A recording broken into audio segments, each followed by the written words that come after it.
আপনি ঢাকা 16 আসনের বিরোধী দলীয় সংসদ সদস্য। ঢাকার ডিসিএসপি এবং আপনার সাথে কানেক্টেড যেই প্রজাতন্ত্রের যারা আমলারা আছেন তারা আপনার সঙ্গে কতটুকু সমন্বয় করবেন অথবা করছেন? আচ্ছা, আমাদের ঢাকার এই আসনগুলোর সঙ্গে ডিসি মহোদয়ের কোনো ইয়া নাই, সরাসরি আমাদের কোনো বিষয়ে তেমন একটা সম্পৃক্ততা নাই।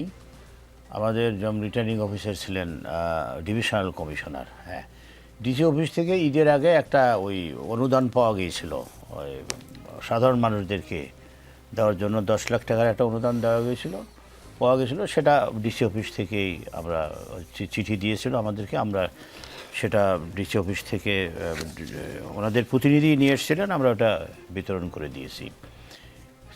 শহর এলাকার যে বিষয়টা, মানে ডিসি এসপি বা অন্যান্য উন্নয়ন সংস্থার সঙ্গে যোগাযোগের মাধ্যমে যে এলাকার উন্নয়নের কাজটা, শহর এলাকার এই কাজটা করে সম্পূর্ণরূপে সিটি কর্পোরেশন। তো সিটি কর্পোরেশন তো এখানে মহানগর উত্তরের প্রশাসক, তিনি বিএনপি থেকে তাকে প্রশাসক হিসাবে মনোনয়ন দেওয়া হয়েছে। তিনি তার মতো করে করছেন। আমার সঙ্গে আমি সহযোগিতা পাইনি এটাও বলবো না, সহযোগিতা পেয়েছি সেটাও বলার মতো পরিস্থিতি নাই। তো কাজেই সামনের দিনগুলোর জন্য আমি সহযোগিতা পাননি কোন জায়গায়? না, মানে পাইনি কোন জায়গায়, যেমন ধরে নেন আমি যেখানে বাধাগ্রস্ত হয়েছি, স্থানীয় সংসদ সদস্য হিসাবে শিক্ষা প্রতিষ্ঠানগুলোর দেখভাল করা, ভালো মন্দ দেখভাল করা, এবং গভর্নিং বডি শিক্ষা প্রতিষ্ঠানগুলোর সুপারিশে, সাধারণত এমপির সুপারিশে এগুলোর গভর্নিং বডি মনোনীত হয়। কিন্তু এই ক্ষেত্রে আমার আসনে এই 25টি সরকার যে অনুদানপ্রাপ্ত এমপিওভুক্ত শিক্ষা প্রতিষ্ঠান আছে, এগুলোর একটাতেও আমি কোনো কমিটির সুপারিশ করতে পারি নাই, বা আমার সুপারিশে কোনো কমিটি হয়নি। কারণ খুব সুস্পষ্ট, এটা নিশ্চিত করে দেওয়া হয়েছে যাতে আমার সুপারিশে কোনো কমিটি না হয়। আচ্ছা, আমি ব্যক্তিগতভাবে শিক্ষা দীক্ষার লাইনের মানুষ হিসাবে আমার একটু আগ্রহ ছিল যে যদি আমি সুযোগ পাই তাহলে প্রতিষ্ঠানগুলোর মান উন্নয়নের জন্য চেষ্টা করব। এটা আমার প্রতিশ্রুতিও ছিল। আমাদের দেশে ভাই হয়তো স্বীকার করবেন, শিক্ষা প্রতিষ্ঠানের কিন্তু অভাব নাই। আমাদের মিরপুরে অনেক শিক্ষা প্রতিষ্ঠান, কিন্তু মিরপুরের যারা একটু সচ্ছল অভিভাবক, তাদের বাচ্চারা পড়তে আসে এদিকে রাজুক থেকে শুরু করে ওদিকে ভিকারুন্নাসার নন থেকে শুরু করে আমাদের সেনানিবাসের ভিতরে 4-5টা ভালো প্রতিষ্ঠান আছে, এগুলোতে পড়তে যায়। কিছু ইংলিশ মিডিয়াম স্কুলের জন্য ধানমন্ডি, মোহাম্মদপুরে যায়। কিন্তু আমরা যদি মিরপুরের প্রতিষ্ঠানগুলোর মান উন্নয়ন করতে পারি, তাহলে কিন্তু এই যে যাতায়াত করতে যে যানজট থেকে শুরু করে জ্বালানি খরচ, সেগুলোও কিন্তু সাশ্রয় হয়। কিন্তু এগুলো হচ্ছে না।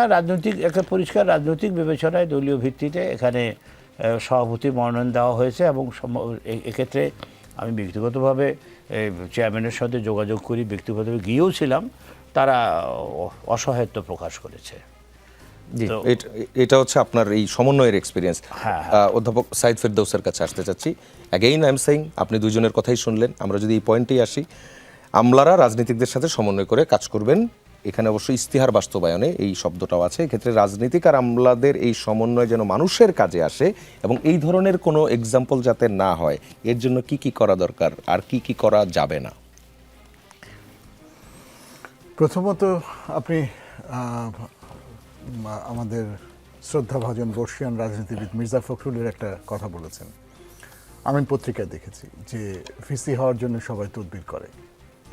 আমার তো কথা হচ্ছে এটাই, যে তদবিরের ব্যবস্থা টিকে থাকবে কেন? তদবির করাকে আপনি এনকারেজ করবেন কেন? যদি তদবির করে মানুষ সুফল পায় তাহলেই তদবির করবে। যদি তদবির করে সুফল না পায় তাহলে কিন্তু তদবির বন্ধ হয়ে যাবে। যদি দেখে যে কেউ তদবির করতে গেলে সেটা তার অযোগ্যতা, তাহলে কিন্তু সে আর তদবির করতে যাবে না।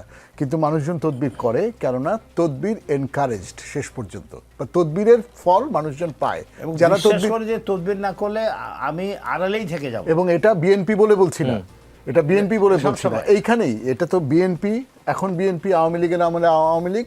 এবং আমি এটা আপনাকে বলে দিতে পারি যে ভাইদের দলও যদি কোনোদিন ক্ষমতা আসে, তদবিরবাজি থেকে বাংলাদেশ সহজে বের হবে না।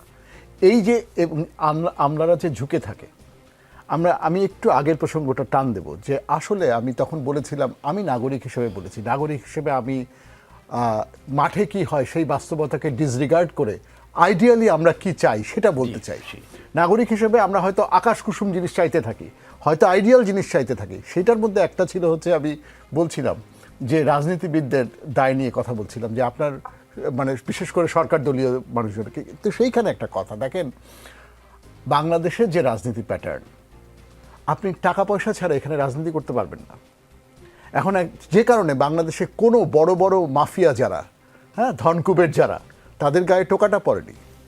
আপনি দেখেন নাম হয়েছে, তালিকা হয়েছে, মামলা হয়েছে, কিন্তু তারপরে সবার 5ই আগস্টের পরে আবার সবাই একে একে, এই নতুন সরকার আসার পরে আবার আমরা দেখছি যে সব বড় বড় মানে বাংলাদেশের এফস্টেইন যাদেরকে বলবেন, বাংলাদেশের মাফিয়া যাদেরকে বলবেন, তারা কিন্তু বহাল তবিয়তে আছেন। একই রকম কারণে চাঁদাবাজিও টিকে থাকে। এটা শুধু বাতেন ভাই, আপনাকে আমি বলতে চাই, এটা শুধু ব্যক্তি বা বাবুল ভাইকেও বলতে চাই, এটা ঠিক আপনাদের ব্যক্তিগত লোভ লালসার ঊর্ধ্বে আপনি আর আরেকজন লোভী তা কিন্তু না। এটা একই সাথে সিস্টেম, পলিটিক্যাল সিস্টেমটা এমন করাপ্ট হয়ে আছে যে এখানে আপনি টাকা না নিয়ে আসলে তো হবে না, এবং আপনি যদি টাকা না ঢালতে পারেন তাহলেও হবে না। তো সেই কারণে এই টাকা ঢালার রাজনীতি এবং সংস্কৃতি যতদিন থাকবে ততদিন আসলে মাঠেও চাঁদাবাজি থাকবে, একদম হকারের কাছ থেকে 2 টাকা, হ্যাঁ, ওই 2 টাকাও লাগবে তার। আবার একই সাথে বড় বড় ধনকুবেরদেরকে, তাদের ইনফ্লুয়েন্স, তাদের প্রভাব সরকারের ভেতর মহল পর্যন্ত, হ্যাঁ, সেটাও থাকবে। এবং আমলারাও ওই নতজানু থাকবে। দেখেন মহিউদ্দিন খান আলমগীর ওই সময় বের হয়ে আসছিল, হ্যাঁ, আপনার মনে আছে? কিন্তু that was a bad example, তাই না? আপনি আমলাদেরকে একদিকে মনে হতে পারে যে কত বড় প্রতিবাদী যে তখন বের হয়ে আসছে, কিন্তু অন্য দিক থেকে ভাবেন যে এগুলো তো এক্সাম্পল হিসেবে ভালো না। প্রজাতন্ত্রের কর্মচারী হিসেবে তিনি যে শপথ নিয়েছেন, তিনি এটা মানে কি কি করতে পারেন আর কি কি করতে পারেন না, তো এটা খুব গুরুত্বপূর্ণ। and he was rewarded exactly. আমার কথা ধরেন আমরা যদি এটা দেখি যে হ্যাঁ, ভিসি নিয়োগে তারা ভিসি নিয়োগ হচ্ছে যারা তদবির করতে যাবে না, হ্যাঁ, তারা যদি ভিসি হয়, যে যারা তদবির করতে যাবে না তারা যদি ভিসি হয়, তাহলে আমরা বুঝবো যে হ্যাঁ, যে তদবির করতে গেছে, তদবির করে করে জুতার তলা ক্ষয় করে ফেলেছে, কিংবা টাকা পয়সা ঢেলে কাহিল হয়ে গেছে, কিন্তু তারা ভিসি হতে পারে না। এখন ভিসি হইতে হলে না, তো আমি নিজে যেহেতু একটা বিশ্ববিদ্যালয়ের দায়িত্ব মানে উপ উপাচার্য হিসেবে আছি, আমি ওইটাই বলতে চাচ্ছি যে আমরা চাই সরকারে যারাই থাকবেন, রাজনীতিবিদরা তদবিরের সংস্কৃতিকে উৎসাহ দেবেন না, শাস্তি দেবেন। আপনার দলের লোকও যদি তদবির করে তাকে শাস্তি দেবেন। আপনার দলে কত যোগ্য লোক আছে? আমি তো মনে করি বিএনপি এত বড় একটা দল, তাদের যোগ্য শিক্ষাবিদ নাই, যোগ্য শিক্ষিত লোকজন নাই, কেন তদবির করা লোককে তাদের দিতে হবে?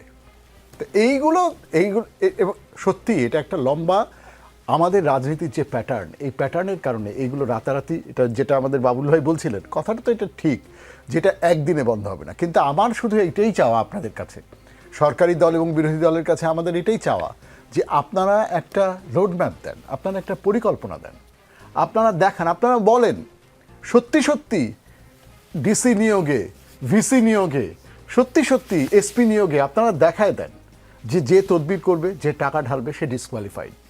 এটা যদি আমরা প্রমাণ করে দিতে পারি, একদম প্রমাণ সহ দেখিয়ে দিতে পারি যে হ্যাঁ, আমরা তো জানি কানাঘুষা শুনছি না, কে কোথায় দৌড়াচ্ছে সারাদিনই শুনছি, এবং তারপর দেখছি যে দৌড়ানোর সুফল লোকজন পেয়ে যায়, এটাই হচ্ছে আমাদের অস্বস্তি।